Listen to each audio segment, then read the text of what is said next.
Estamos de volta com o Band Entrevista. O meu convidado de hoje é o Procurador-Geral de Justiça da Bahia, Márcio Fael. Doutor Márcio, o senhor citou aí a preocupação do Ministério Público com a possibilidade de protestos. E a gente teve recentemente uma greve da Polícia Militar aqui na Bahia, e eu lembro de uma fala do senhor sobre a possibilidade de prisão do líder da greve, ou de um dos líderes da greve, Marco Prisco, né? Qual é a participação do Ministério Público em casos como esse, em que uma greve de um serviço essencial pode prejudicar, como realmente prejudicou, né? A gente teve um volume de homicídios muito maior em Salvador e Feira de Santana especificamente, do que em dias normais. Qual é o papel do Ministério Público em casos como esse?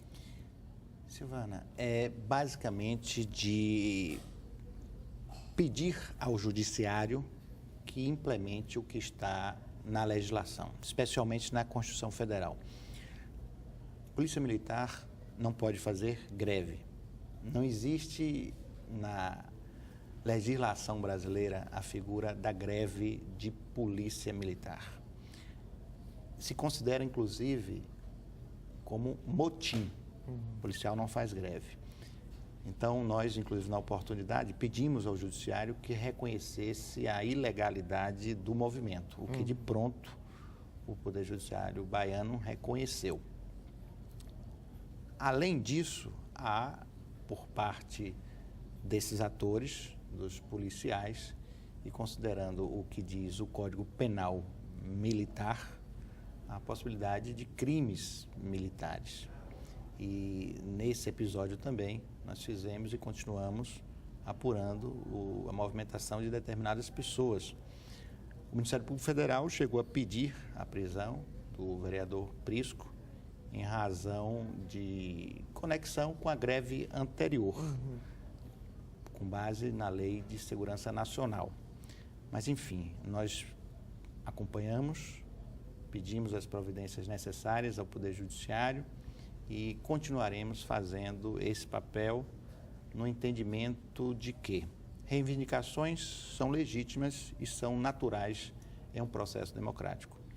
Mas dentro do processo democrático se exige da Polícia Militar a proteção dos cidadãos e o controle da ordem, de modo que qualquer postura que contrarie isso deve ser motivo, e como a sociedade baiana agiu, repudiando, não aceitando o movimento desse tipo. E a gente tem que compreender, e é importante que o cidadão saiba disso, porque ele é destinatário da proteção policial, que não existe greve de policial militar, é motim.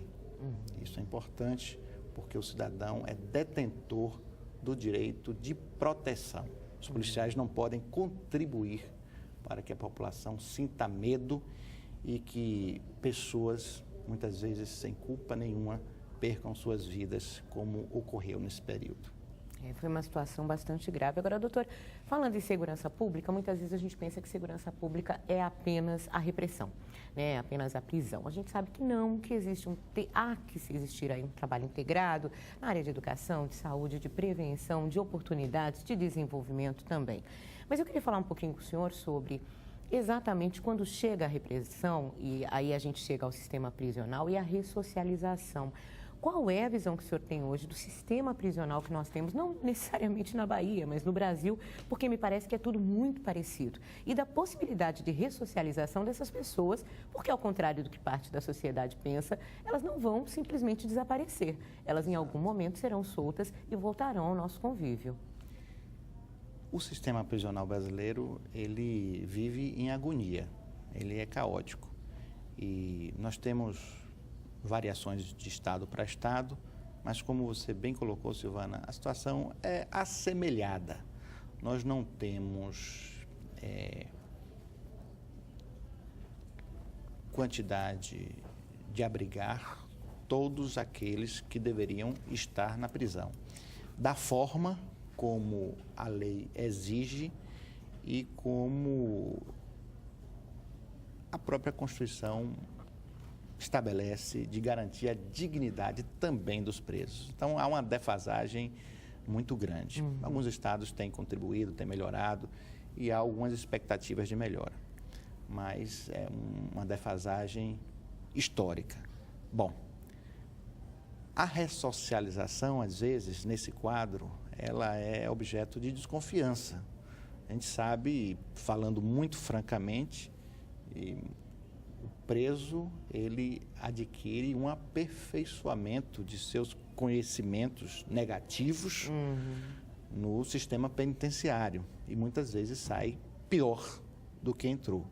É um grave problema, um problema que o governo federal, o Poder Judiciário Nacional, o Ministério Público Nacional tem conhecimento disso, medidas vêm sendo implementadas, mas nós ainda vamos aguardar alguns anos para que essa situação esteja mais ou menos remediada e nós possamos garantir a essas pessoas, porque elas também são destinatárias de direito, um retorno saudável para a sociedade em que vivem. Mas esse é um lado do problema, que é o lado após o crime. E nós precisamos, acredito, cada vez mais compreender que o crime é um fenômeno cultural. E os jovens são levados ao crime por várias razões.